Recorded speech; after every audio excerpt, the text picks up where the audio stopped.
जहां एक तरफ संसद के शीतकालीन सत्र के पहले दिन शरद पवार मिलने आ रहे हैं सोनिया गांधी से कि कैसे महाराष्ट्र की सरकार को फाइनल रूप दिया जा सके, वहीं दूसरी तरफ बीजेपी के महाराष्ट्र के एक नेता आशीष शेलार ने बड़ा बयान दिया है कि बीएमसी में जो चुनाव होना है 22 नवंबर को, बीजेपी ने तय किया है कि वो अपना उम्मीदवार खड़ा नहीं करेगी, यानी एक तरह से वॉक ओवर शिवसेना को मिलने जा रहा है। उससे 4 दिन पहले एनसीपी ने बयान दिया था कि अभी हमने शिवसेना को समर्थन देने का सोचा नहीं है।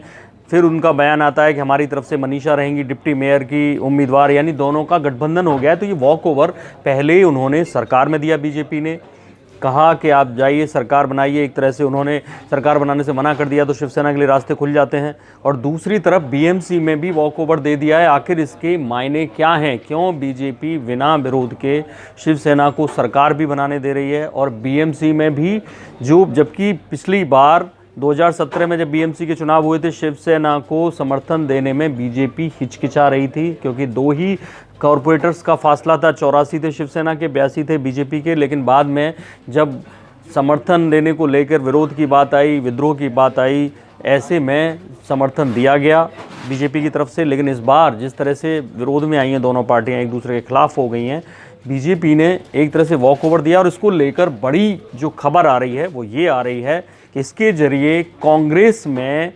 बगावत चाहती है बीजेपी। सोर्सेज बता रहे हैं कि कांग्रेस के लोग काफ़ी नाराज़ हैं।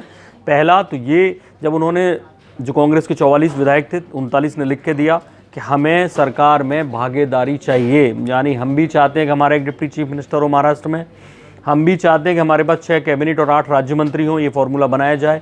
लेकिन हाईकमान ने ये मैसेज दिया कि हम बाहर से समर्थन देंगे। हालांकि फाइनल अभी तक ड्राफ्ट नहीं आया है कि क्या सरकार में क्या क्या कौन बनेगा और कितना हिस्सा किनके पास होगा। बाहर से कांग्रेस समर्थन देगी कि अंदर जाएगी, सरकार में शामिल होगी, लेकिन ये मोटे तौर पर तय माना जा रहा है कि कांग्रेस शामिल नहीं होगी। ऐसे में बीजेपी बाहर है और शिवसेना को 22 नवंबर को जो मेयर का चुनाव होना है, बीएमसी में मेयर पद दोबारा दिया जा रहा है इस गठबंधन में। और एनसीपी, जिसके पास केवल 8 या 9 कॉरपोरेटर हैं, वो डिप्टी मेयर का पद ले लेगी। और जो 28-30 कॉरपोरेटर्स वाली जो कांग्रेस है, वो खाली हाथ बैठेगी। कांग्रेस के नेता अब अंदर खाने ये बात कर रहे हैं कि ना तो हमारी सरकार महाराष्ट्र में होगी, यानी विधानसभा में होगी, ना बीएमसी में होगी। मुंबई में बीएमसी का बजट भी अच्छा खासा 30,000 करोड़ से ज़्यादा है।